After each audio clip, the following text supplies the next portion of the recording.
Alright, we're going to talk tack real quick. So, for a Western horsemanship class, again, your back cinch is totally optional, right? A Western style saddle, it doesn't necessarily have to be a certain type of saddle, barrel saddles, roping saddles. As long as it is Western style, you're good. And that hopefully it fits.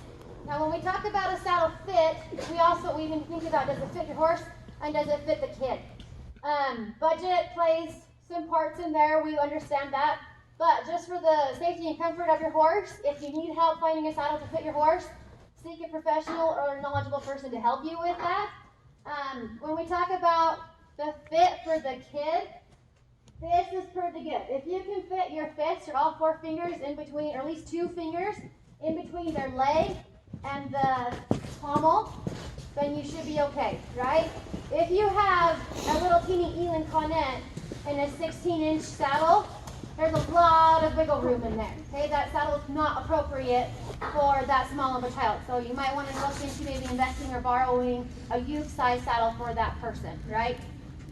Also, the type of saddle you want to be able to have that nice straight line that they were talking about. Okay, your barrel saddles are typically going to throw your leg a little bit farther forward. Your roping saddles, so different types of saddle for different purposes, they're going to sit you a little bit differently. They're going to have the fender up a little bit more forward or a little bit more straight. So again, especially if your kid is too small for that saddle and they're sitting way back deep in the seat and the stirrups are already more forward, for them to be able to sit up and pull that leg behind them is going to be pretty much impossible. So if you're seeing that, you might want to consider finding or getting a different saddle, borrowing their saddle, okay? Split reins, of course.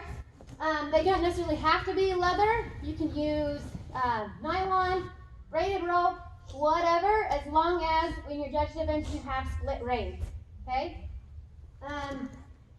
For your judged events in our Western program, you do have to have a shanked bit, okay? The shank is this piece that comes down from the mouthpiece.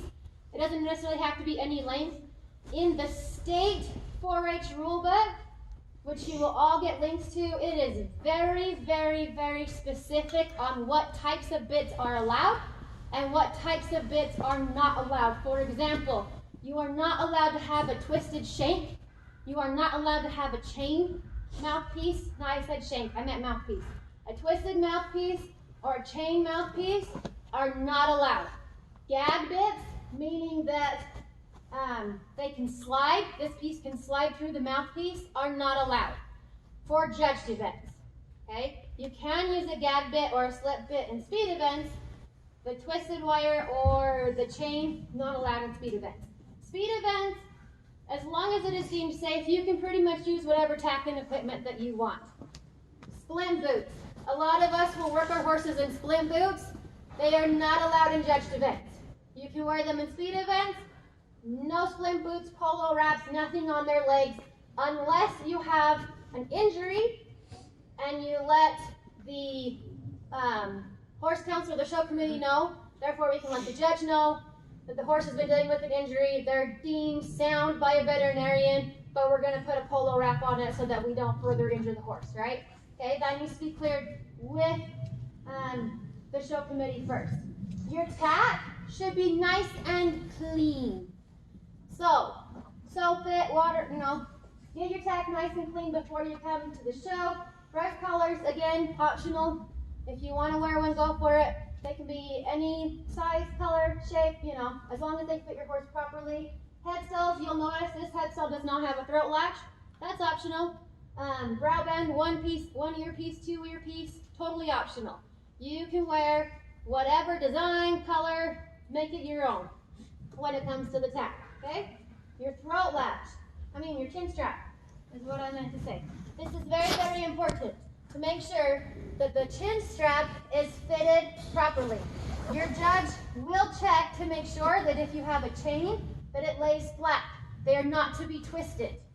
It needs to lay flat, and when the reins are relaxed, the judge should be able to get at least 2 fingers between the chin strap and their jaw. Okay, any questions so far on tack? Thank you.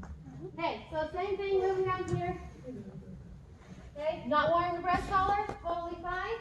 This headstall has the brow band and the throat latch, totally fine. With your throat latch, as long as it's fitting Again, if the judge can fit at least 2 fingers, chin strap, at least 2 fingers laying flat. This chin strap is a double chain, which means there's 2 chains sitting side by side. As long as it's laying flat, then you're fine and you can get at least 2 fingers in there.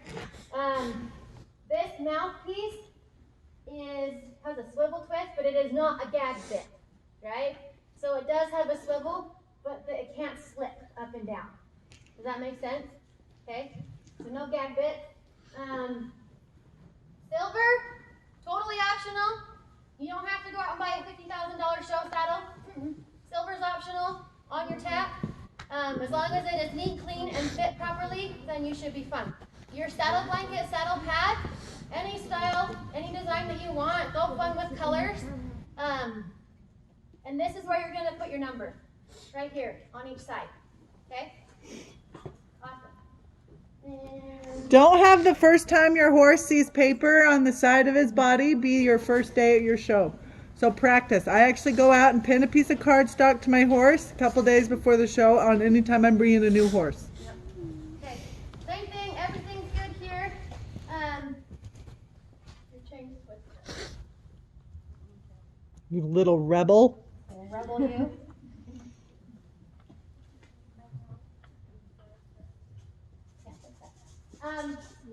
No accessories on your saddle in the showroom, okay?